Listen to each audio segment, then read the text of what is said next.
கேரளாவில் பேருந்து பயணி மீது பாலியல் குற்றச்சாட்டு சுமத்தி தற்கொலைக்கு தூண்டிய பெண்ணை போலீசார் கைது செய்தனர். பெரும் அதிர்வலைகளை ஏற்படுத்திய வழக்கில் தலைமறைவாக இருந்த பெண் சிக்கியது எப்படி?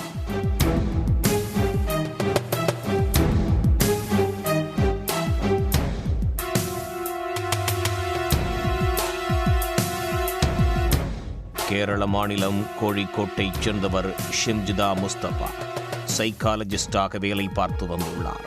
அதோடு உளவியல் சார்ந்த உள்ளடக்கங்களில் அவர் சோசியல் மீடியாக்களில் வீடியோக்களை பதிவிடுவதும் வழக்கம். சென்ற வாரம் அந்த பெண் பையனூர் ரயில் நிலையத்திலிருந்து பேருந்து நிலையத்திற்கு பஸ்ஸில் சென்றிருக்கிறார். அப்போது அதே பேருந்தில் கோழிக்கோட்டில் உள்ள கோவிந்தபுரத்தைச் சேர்ந்த தீபக் என்பவரும் பயணம் செய்துள்ளார்.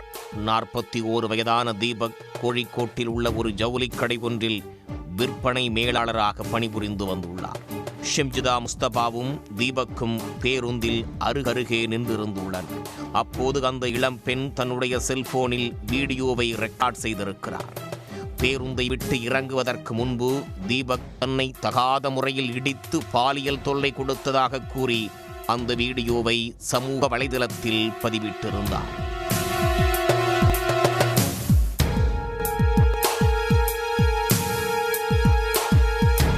அந்த வீடியோ சமூக வலைதளங்களில் வைரலாகி இருக்கிறது. பலரும் தீபக்கை கண்டித்திருக்கிறார்கள்.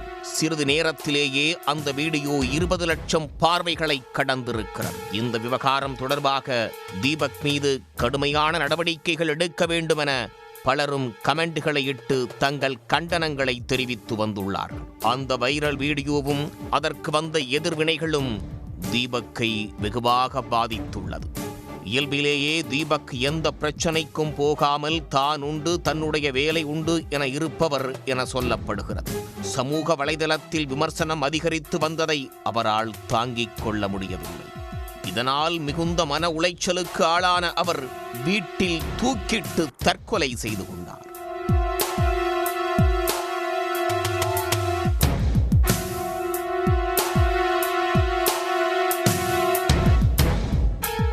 சம்பவ இடத்திற்கு வந்த போலீசார் சடலத்தை கைப்பற்றி சந்தேக மரணம் என்ற பிரிவின் கீழ் வழக்கு பதிவு செய்திருக்கிறார்கள். தீபக் தற்கொலை செய்து கொண்ட விஷயம் வெளியான உடனேயே பலரும் வீடியோ வெளியிட்ட ஷிம்ஜிதா முஸ்தபாவை விமர்சிக்க தொடங்கியிருக்கிறார்கள். அதோடு அந்த வீடியோவை டீகோட் செய்து அவர் வியூஸ், லைக்கிற்கும் விளம்பரத்துக்கும் ஆசைப்பட்டு வேண்டுமென்றே தீபக் மீது மோதி பாலியல் தொல்லை கொடுத்ததைப் போல சித்தரித்திருக்கிறார் என்றும் கடுமையாக விமர்சித்தனர்.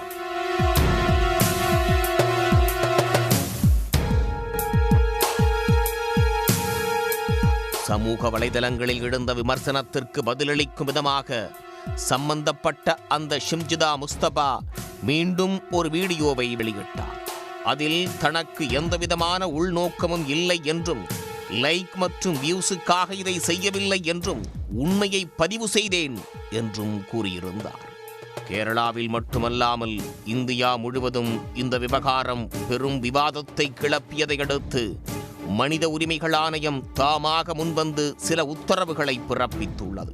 இந்த சம்பவம் தொடர்பாக நார்த் ஷோன் டிஐஜி விசாரணை நடத்தி 1 வாரத்தில் அறிக்கை தாக்கல் செய்ய வேண்டும் என்றும், பிப்ரவரி 19ஆம் தேதி கோழிக்கோடு அரசு விருந்தினர் மாளிகையில் நடக்கும் சிட்டிங்கில் இது குறித்து விசாரணை நடத்த வேண்டும் என்றும் மனித உரிமைகள் ஆணையம் உத்தரவிட்டது. இதனிடையே கேரளாவில் பேருந்தில் பயணிக்கும் ஆண் பயணிகள் பலரும் அட்டை பெட்டி உள்ளிட்டவற்றை உடலில் சுற்றி கொண்டு பெண்களிடமிருந்து விலகி நிற்பதைப் போல் வீடியோக்களை எடுத்து இன்ஸ்டாவில் வெளியிட்டு பரபரப்பை ஏற்படுத்தினர்.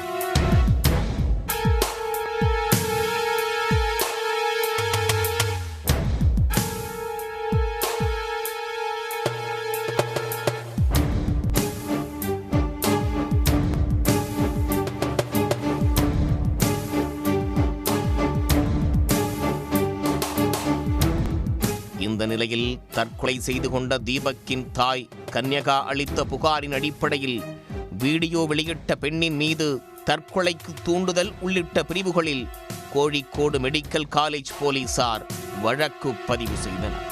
வீடியோ வெளியிட்ட இளம் பெண்ணுக்கு எதிராக சமூக வலைதளங்களில் கண்டனங்கள் எழுந்ததை அடுத்து அவர் தன்னுடைய சமூக வலைதள பக்கத்தை டீஆக்டிவேட் செய்துவிட்டு தலைமறைவாகிவிட்டார். அவர் வெளிநாட்டிற்கு தப்பிச் செல்லாமல் இருக்க லுக் அவுட் நோட்டீஸ் வழங்கி நடவடிக்கையும் எடுக்கப்பட்டது. இந்த நிலையில் வடகராவில் உள்ள உறவினர் வீட்டில் இருந்த ஷிம்ஜிதா முஸ்தபாவை இன்று போலீசார் கைது செய்தனர்.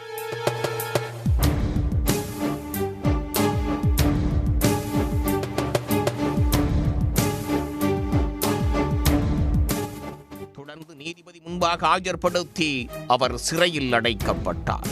தீபக்கின் தற்கொலை நாடு முழுவதும் பெரும் அதிர்வலைகளை ஏற்படுத்திய நிலையில் ஷிம்ஜிதா முஸ்தபாவை கைது செய்த போலீசாரை சமூக வலைதளவாசிகள் பாராட்டி வருகின்றனர்.